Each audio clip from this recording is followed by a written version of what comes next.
Good day, learners. Today's topic of discussion is programmable array logic, that is PAL. Programmable array logic is a programmable logic device with a fixed OR array and a programmable AND array.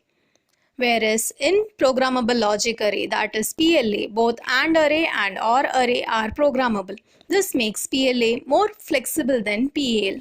Since in PAL only AND array is programmable, PAL is easier to program compared to PLA. This is the conventional symbol for multiple input AND gate. The conventional symbol is drawn with multiple lines showing fuses connected to the inputs of the gate.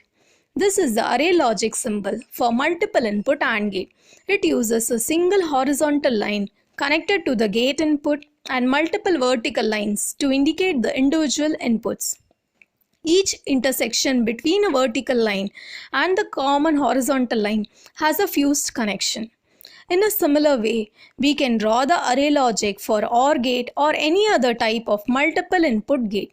This is the logic configuration of a typical PAL with 4 inputs and 4 outputs. Here, each input has a buffer inverter gate and each output is generated by a fixed OR gate. There are 4 sections in the unit, each composed of an AND OR array, that is 3 wide, and fixed OR gate. Here the term 3 wide indicates that there are 3 programmable AND gates in each section. Each AND gate has 10 programmable input connections represented by 10 vertical lines intersecting each horizontal line. The horizontal line represents the multiple input configuration of the AND gate. As you can see, one of the output is connected to a buffer inverter gate and then fed back into 2 inputs of the AND gates. This allows the logic designer to feed an output function back as an input variable to create a new function. Such programmable array logics are referred as programmable I/O PAL. Commercial PAL devices contain more gates than the one we discussed. A typical PAL integrated circuit may have 8 inputs, 8 outputs and 8 sections, each consisting of an 8 wide AND OR array. The output terminals are sometimes driven by 3 state buffers or inverters. Now the most important question is, how do we design a PAL practically? As with all PLDs, that is programmable logic devices, even PAL is designed by using CAD techniques. The blowing of internal fuses is a hardware procedure done with the help of special electronic instruments. Now, where do we use PAL? PAL is most usually employed in FPGA, that is Field Programmable Gate Arrays, for rapid testing of digital systems created through Xilinx, VHDL or Verilog. Being able to compile and test digital systems rapidly has great effects in the digital system design process. It provides a great way to practice designing digital systems for the beginners. Now that we are familiar about programmable array logic, let us move on towards implementation. When designing with the PAL, the Boolean functions must be simplified to fit into each section. Here the product term cannot be shared among the OR gates like PLA. Thus, each function can be simplified by itself without any regard to common product term. The number of product terms in each section is fixed, and if the number of terms in the function is too large, then 2 sections may be used to implement one Boolean function. Now, consider the given problem. Here, 4 Boolean functions are given, and we need to implement the Boolean function using PAL. The first step is to simplify the given 4 functions. For that, we are going to do K-map simplification.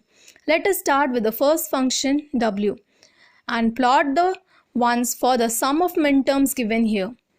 Now that the ones are plotted, the remaining cells can be plotted with 0 and groups can be formed for the function W. 3 possible groups are formed and this is the expression obtained. Moving on to the next function X and plotting the ones corresponding to the given minterms and the remaining cells as 0. We get this expression after forming 4 possible groups. Here, note the function X has 4 product terms and these three terms are equal to w. So we can simply write it as x is equal to w plus b c d bar. Similarly, after plotting the K-map for the function y and z, we derive the minimized expressions. Now that the first step is completed, we will proceed with the next step, that is implementation. Here we will draw the program table for PLA with product terms and inputs and outputs. As I said earlier, we have four sections in the logic diagram. So similarly, our program table also has 4 sections for 4 outputs. And since for the function x we use w as input, we will include w in the input section as well. So we have these 5 columns for AND inputs. First, let's start with the function w. We will write the first output here, that is for the function w. Note that for the complement term, we plot 0 in the input column, and for the non-complement term, we plot 1 in the input column. For the function w, the first product term is a bar, b bar, d bar. Since all the 3 inputs are in complemented form, we will plot 0 in the corresponding input column. For a bar, we plot 0 in the a column. For b bar, we plot 0 in the b column, and for d bar, we plot 0 in the d column. We move on to the next product term of w. Here the product term is a bar, b, c. For a bar, we plot 0 in the a column, for b, we plot 1 in the b column, and for c, we plot 1 in the c column. The next product term is a c bar. For this, we plot 1 in the a column for a, and for c bar, we plot 0 in the c column, and simply put a dash in the unused columns. With this, we finished the first output section, that is for the function w. Next output is x. We write the output expression in the next section. The first product term is w, and we plot 1 in the w column. The next product term is b, c, d bar. For b, we plot 1 in the b column. For c, we plot 1 in the c column, and for d bar, we plot 0 in the d column, and put dash in the unused columns. Since there is no third product term, we simply put a dash in the entire row. Applying the similar principle, we complete the PAL program table by plotting zeros and ones for the output expression y and z. With this, our PAL program table is obtained. Now we are going to draw the logic diagram. Since we have 5 inputs including w, we will draw 10 input lines for both complemented and uncomplemented form. As you can see, we have 4 product terms, so we have 4 OR gates, that is 4 sections. This is the array logic for the PAL. The first OR gate is for the output w. Now we are going to mark the inputs, that is the product term. For each ones and zeros in the table, we mark the corresponding intersection in the diagram with the symbol for an intact fuse. For each dash, we mark the diagram with blown fuses in both true and complemented inputs. And if the AND gate is not used, we leave all the inputs as fuses intact. This is the symbol for fuse intact and fuse blown. As you can see in the intersection, by default it represents fuse blown. So we do not need to worry about marking the dash for each input. Let's start with the first output w. The first product term of w is a bar, b bar, d bar. So I'm going to mark a bar, b bar and d bar as intact fuse. Moving on to the next product term, a bar, b, c. Here too we mark the inputs a bar, b and c as intact fuse, and the remaining inputs unchanged.